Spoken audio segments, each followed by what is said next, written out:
Thank you, Trade and Industry Secretary, Secretary Chris Roque, who I was listening to Joey when he introduced her to say that she is one of the hardest working cabinet secretaries. We should amend that one of the hardest working people that I know. And also, Go Negosyo founder, Joey Concepcion, another one of the hardest working people that I've ever met. And he is such an inspiration. Dahil kami sa trabahong ito, matagal na rin namin ginagawa ito na pinopromote natin mga MSMEs. But Joey has been doing this for decades. And it is clearly a labor of love for him. And we should be very grateful to have champions for MSMEs like Joey. The Pasay City Mayor, Mayor Emmy Calixto Rubiano, my fellow workers in government, our partners in the private sector, distinguished guests, ladies and gentlemen, magandang umaga sa inyong lahat.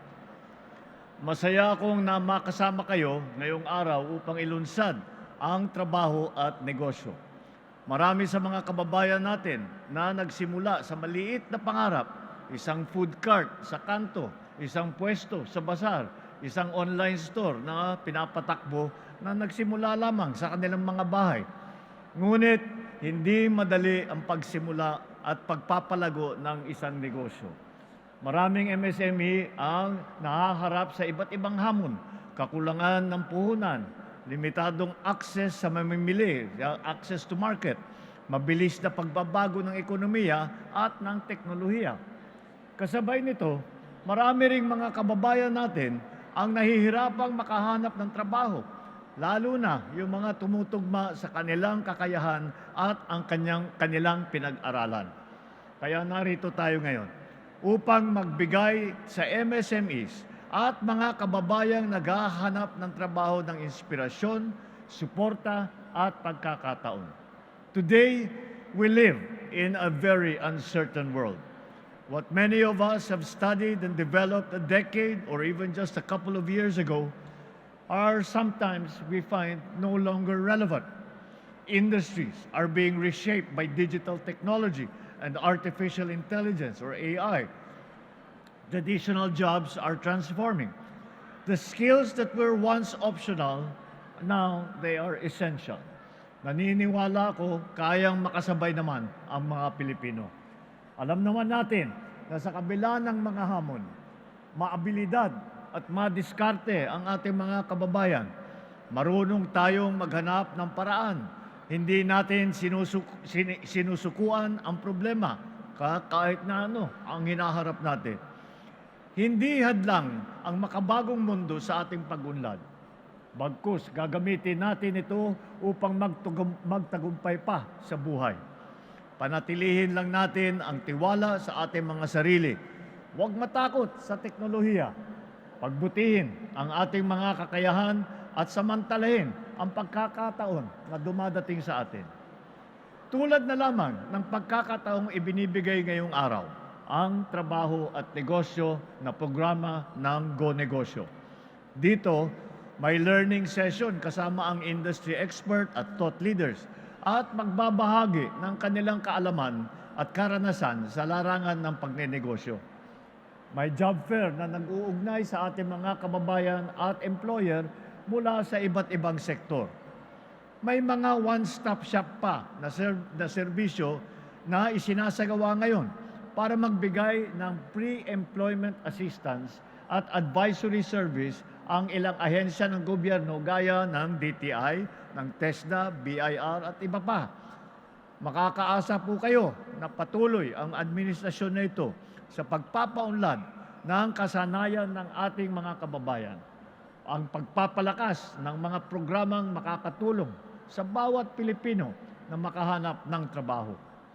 Sa pamamagitan ng mas pinalakas na employment program, kabilang na ang skills training at business mentoring, mas napapalapit natin ang trabaho at pagkakataon sa ating mga mamamayan.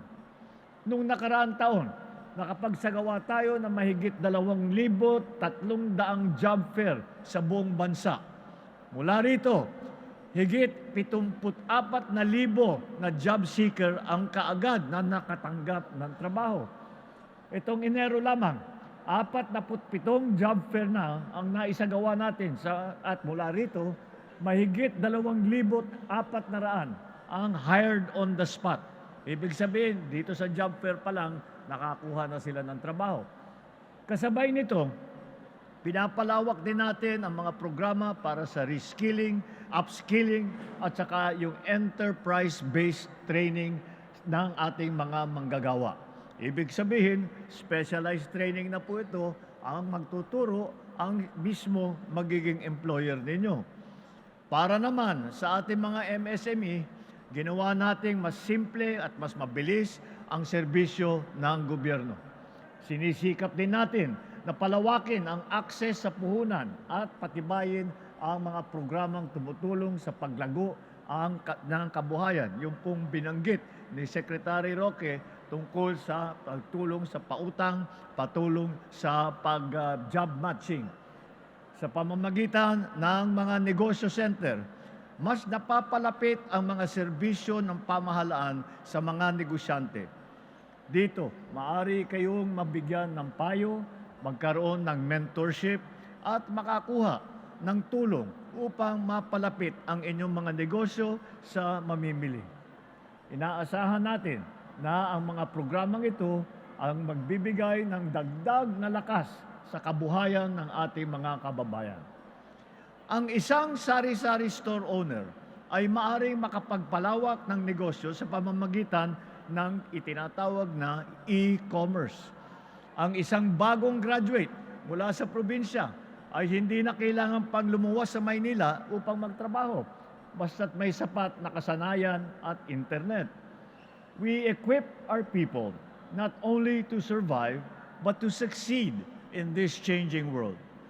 Sa layuning ito ng pamahalaan, katuwang natin ang ating mga kaibigan at partners sa pribadong sektor. Through the advocacy of Go Negosyo, we promote a positive mindset towards business, not as a last resort, but as a strong complement to our collective role in nation building. Truly, we cannot diminish the role of the private sector in helping the government address employment gaps, from identifying skills needed by industry to easing the path of doing business in our country. Kaya't hinihikayat ko po, kayong lahat dito, na pakinabangan ang learning session. Gamitin po ninyo ang kaalaman mula doon upang mapalakas pa ang kakayanan ninyo dito sa trabaho at negosyo. Because when we build skills, we build confidence. When we create jobs, we restore the dignity of our people. And when we strengthen our economic foundations, we build a stronger nation for tomorrow. Maraming salamat po. Mabuhay ang mga negosyante at manggagawang Pilipino. Mabuhay ang bagong Pilipinas. Thank you, Mr. President.